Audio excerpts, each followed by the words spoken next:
opening episode of season 3, we're exploring the difference between being nice and being kind through the lens of a couple of people, through the lens of Dr. Myles Munroe's sermon, growing up in a black church, relationship reciprocity, emotional labor, and a surprisingly profound lesson from two fifth graders named Caleb and Alayna. This episode will challenge both you and I to reevaluate what healthy pursuit looks like. Friendship, the word bestie or BFF, consistency, and emotional reciprocity, what it actually looks like in real time. Welcome to C2TC8 Her Circle, formerly known as Cut to the Chase at 8. Her stands for high performing, empowered, and ready to thrive because this space was created for women and some men too who are growing, healing, reevaluating, and becoming who we were purposed to be in real time. Hey y'all, I'm Madison Samone Chase, also known as Miss Chase. I was raised by an incredible single mom who is my biggest fan and my best friend, my BFF for real. I am a celebrity certified personal trainer, fitness and wellness expert, and sports and entertainment media host. I was born in Fort Worth, raised in Dallas, Texas, and built in Los Angeles, California.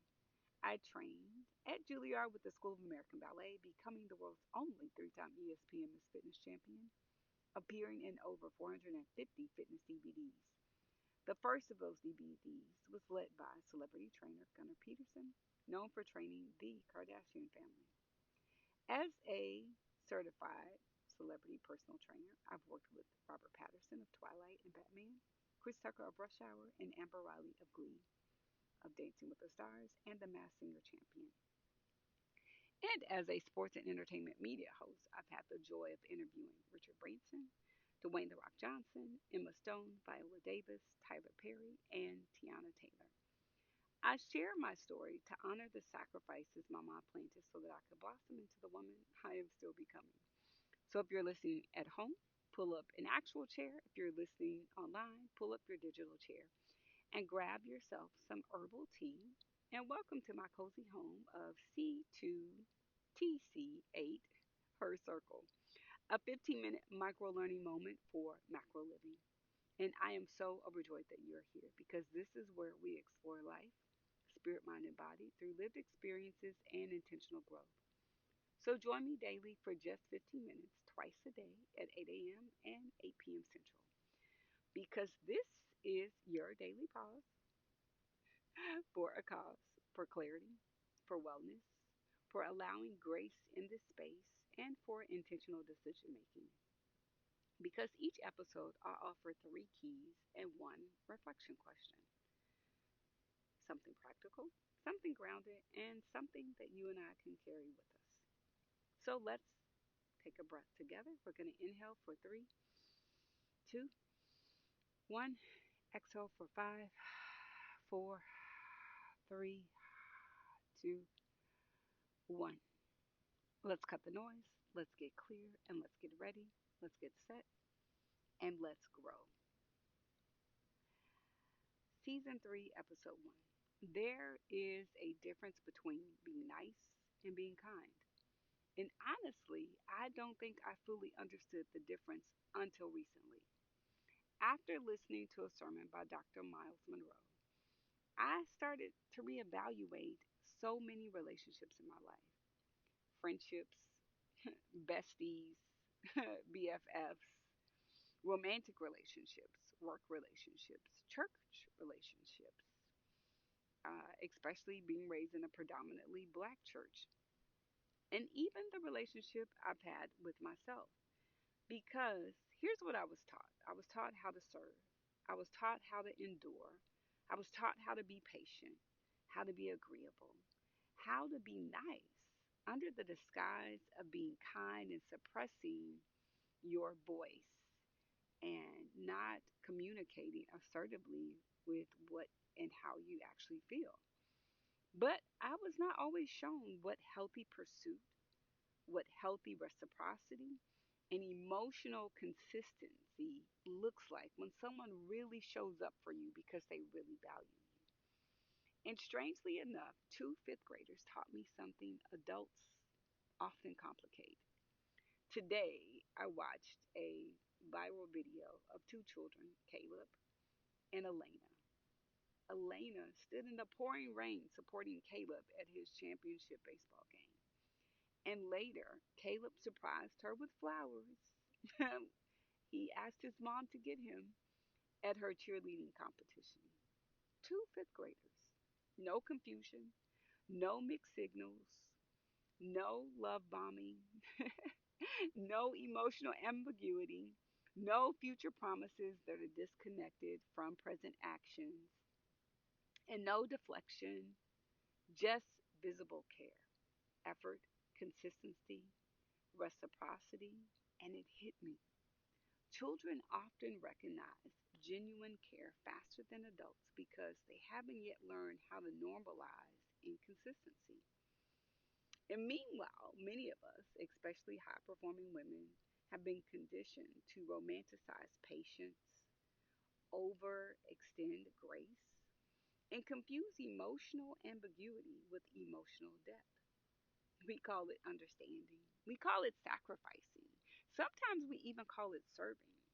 We call it maturity and we call it being nice. And recently someone said that to me. They're like, "Oh, Madison, you're so nice." And it hit me again. But sometimes that niceness is actually self abandonment. It's self sacrificing your voice. It's self sacrificing how you actually feel about something because we're afraid to lose something that we don't even really own. Even simple things like birthdays. I realize I have become the person who carefully added people's birthdays into my phone, the person remembering everyone else, sending them text messages, the person reaching out, checking in, celebrating people, being thoughtful. Yet, in three different text groups filled with people who are friendly, some that I've known since I graduated college, some that I've recently become acquainted with, and some that I know in other states. And many of those people never acknowledged my birthday, like literally at all. And I had to sit with that, not from a place of bitterness, not from scorekeeping, but from awareness. Because there is a difference between people being friendly and people actually being our friends. And there's a difference between access and reciprocity and people who are just monitoring you. Not because they value you, not because they support you, but it is just simply they want to keep tabs. And there's a difference between being useful and being valued. And that's what this season is really about. Season 3 of C2TC8 Her Circle is no more nice. It's not about becoming hard, bitter, or unkind, or not being kind. It's about me, a woman, and so many women like me who are thoughtfully in a season where we are reevaluating relationships, boundaries, faith, service, reciprocity, and self worth in real time. It's about difficult questions many high performing women were never encouraged to ask. What did I normalize? And what did I confuse with love and care and consideration? And what did I mistake for kindness when it was really just access to my usefulness and an opportunity for someone else through me, benefiting everyone except me? And where did I learn that disappearing for others was a virtue? Growing up in a church with predominantly African American people, I learned beautiful things about faith, community, and service. But I also absorbed something dangerous that women were often celebrated most when they were exhausted, when they sacrificed, when they endured, when they gave endlessly, when they stayed available, when they carried everyone else emotionally. And somewhere along the way, many women learned how to pour without learning how to be poured into and receive. We learned how to support people, pray for people, encourage people, serve people, but not necessarily how to ask who is consistently showing up for me, who pursues me intentionally, who reciprocates emotionally, who remembers me without me first reminding them that I exist. That's not selfishness, that's emotional maturity. And maybe that's why Caleb and Alayna affected me so deeply, because their care was simple. It was visible, it was intentional, and it was mutual. No emotional fog, no guessing games, no endless potential, just showing up. And maybe real love, real friendships, and real care have always been simpler than many of us were taught. Maybe consistency really is a love language. And maybe reciprocity really matters.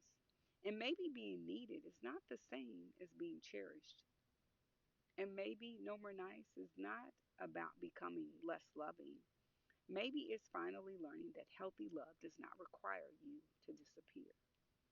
And one thing I'm beginning to practice in real time is what I call the PPT audit: people, places, and things. Who has access to me? What environments drain me? What habits, routines, conversations, or emotional attachments keep me stuck in old versions of myself? Because no more nice requires honesty. And I'm also learning something else. Delayed honesty creates resentment. So I'm practicing what I call spontaneous assertive communication and really letting the chips fall where they may. Because sometimes realizing that where you show up for people and them thinking that them showing up for you is them dumping on you is not the same. And it's not harshness, it's not aggression. Aggression and assertive are two different things. And it's not becoming cold, but learning to communicate honestly in the moment instead of abandoning myself to keep everyone else comfortable. And learning that sometimes uncomfortable conversations are necessary because many of us were taught how to suppress discomfort, but not how to communicate boundaries. And I think healing begins when we stop disappearing in real time. So here are the three things I'm learning in this season: that friendly is not always friendship, that talking to someone on the phone is not necessarily a friendship, and not talking to them often is not necessarily a friendship. It could still be friendly, or it could still be someone monitoring you. And consistency reveals care. How people show up for you consistently on a day to day basis when you're going through the peaks and valleys of life. And being useful is not the same as being valued. Just because someone can use you or there's an opportunity you have for them, that doesn't mean they value you. It is an opportunity for them, not you. And so, my one reflection question: what relationships in my life have been sustained more by my emotional labor and the things that I give and the things that I share than by mutual reciprocity? So before you go, thank you truly for sharing this time with me. It is an honor to sit with you in this space. So let's quickly revisit today's three keys. Friendly is not always friendship. Key number two: consistency reveals care. Key number three: being useful is not the same as being valued. And our one reflection question that I'm going to sit with, that I invite you to sit with as well: what relationships in your life have been sustained more by our emotional labor than by mutual reciprocity? So, if today's episode offered you clarity, grounding, or a pause for a cause you didn't know you needed, or if there's anything that I've shared today that's pricked your heart or lit a spark, please subscribe, share this with someone you care about, and leave a comment so that this isn't a monologue but a dialogue. And please leave a 5-star rating if you feel led, because it helps this space to grow. Now let's close with one breath. We're going to inhale for 3, 2, One. Exhale for five, four, three, two, one. I'll see you this evening at 8 p.m. and then again tomorrow at 8 a.m. and again at 8 p.m. Central. This is C2TC8 Her Circle with me, Madison Samone Chase.